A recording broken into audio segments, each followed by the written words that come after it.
What's up guys, welcome back. Here are some updates on all of my cars.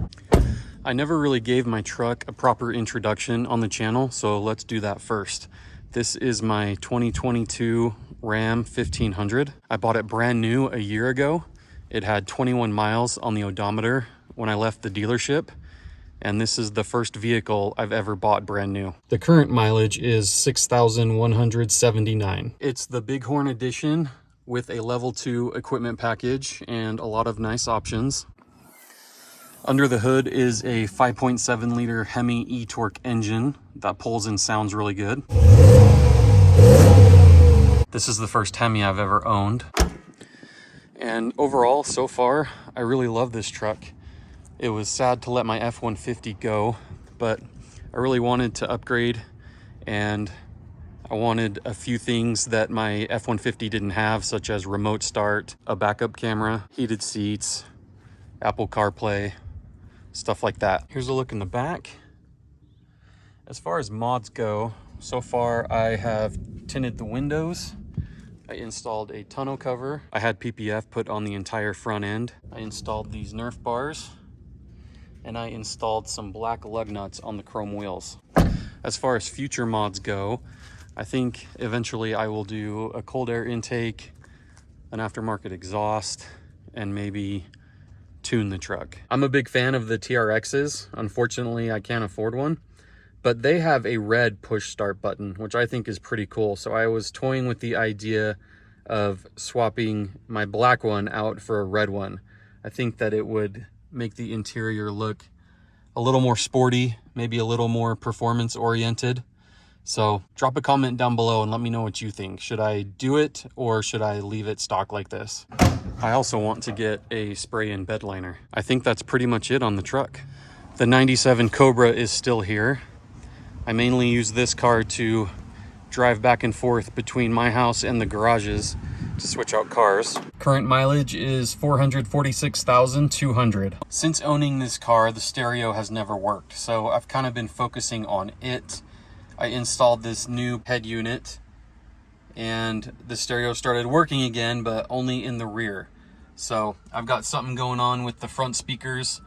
I probably will just replace them, and then hopefully the stereo will be good to go. Overall, this car is still going strong, but one thing that's driving me nuts is the transmission. Whenever I do some spirited driving and I try and shift quickly, I can't get the shifter into gear. So I kind of have to hold the clutch in and wait for the RPMs to come back down, and then it'll go into gear. I have replaced the transmission mount, and if you've been following the channel, you know I installed a new short throw shifter, but I'm still having a problem. So if you guys have any thoughts on what the issue could be, let me know.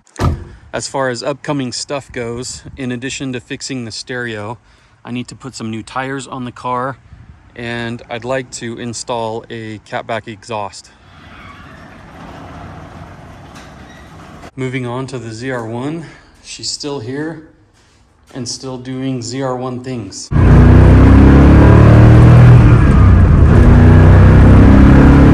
Current mileage is 124,906.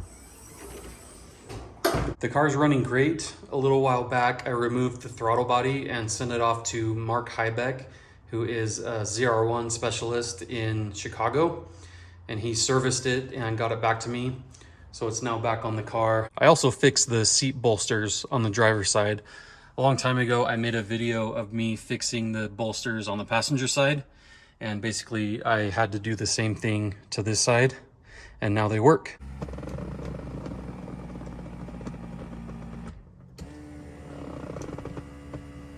While I had the seat out, I did some cleaning as well. It's pretty disgusting how dirty the underside of car seats can get. The right front low tire pressure sensor has gone bad and it's throwing a code, so I need to find a new old one. The car needs all new weather stripping, and eventually I want to get some paint correction done on it and have it ceramic coated. There's always something to do on an old C4. Moving on to the 89, which is still in the stable. Current mileage is 82,858.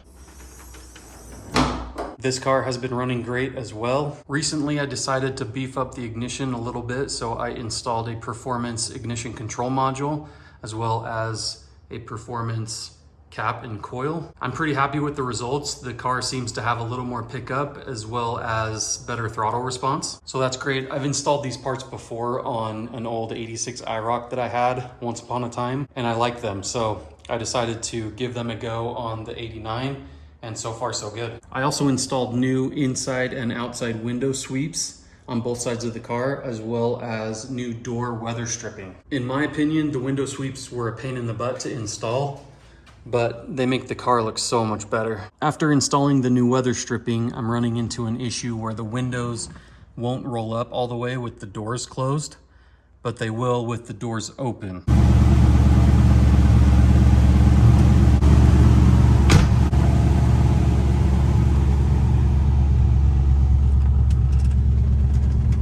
It's kind of hard to tell from this angle, but the window is not all the way shut. I've had some people tell me that the window motors might be old and not powerful enough to push through the new rubber. I've had some people say the windows need to be adjusted, and I've had some people say that I just need to let the car sit in the sun for a little while and let the new rubber loosen up and break in. The weather stripping is from Wilcox Corvette, so it's not like it's cheap weather stripping. If you guys have any thoughts on what the issue might be, drop a comment below. Next up for the 89 will be an adjustable fuel pressure regulator, as well as new plugs and wires, new tires. I need to try and fix the power antenna, which isn't working. And I also want to start replacing various bushings throughout the car. The car that I sold is the green 96 Camaro. I basically took that project as far as I wanted to and decided to sell it. And the car that I bought is the Iroc. Technically, if we count the trucks, I sold 2 and bought 2. But anyway, here's a look at the original tires that came off of this car. I think I showed a quick clip of these in a previous video, but here they are up close. The car felt terrible on these tires, as you can imagine. I don't know why, I just kind of thought it'd be cool to hang on to these. If you've watched my last few videos, I think you're pretty well familiar with this car, so there's not much to go over. But this car will most likely be with me forever, and I want to keep it mostly original. I would probably say it will be an OEM Plus type of car. I want to install a performance chip, maybe a performance exhaust, a few other little things here and there, but again, mostly it'll be a original car. Oh, and I've mentioned this before, the car needs some paint correction pretty bad. All my cars need paint correction and some ceramic coating, so that's on the list for all of them. I think that's a full report, you guys. If I missed anything or if you have any questions, drop a comment below. I didn't mention the minivan, but if you guys are dying for an update there, just let me know. As a lot of you noticed, I was MIA on YouTube recently. There was about a 10-month period where I didn't upload any videos, and everything is fine. I just kind of needed a break, you know.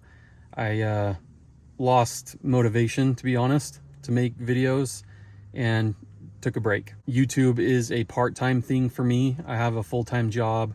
I'm married. I have 4 kids, a house, just a lot going on. And sometimes it's hard to find a good balance between all of that and making videos. I don't want to imply that YouTube isn't important to me, that you guys aren't important to me, that the channel's not important. But again, it's hard to find the right balance a lot of the time, especially when, you know, I'm not feeling motivated. So the break was a good thing. As you can see, I'm back. I can't guarantee I won't need another break at some point, but hopefully you guys can hang in there with me. And when I am able to upload, I hope you really enjoy it. If you guys did enjoy these updates, please smash that like button. Be sure to subscribe if you haven't already, and I will see you in the next upload.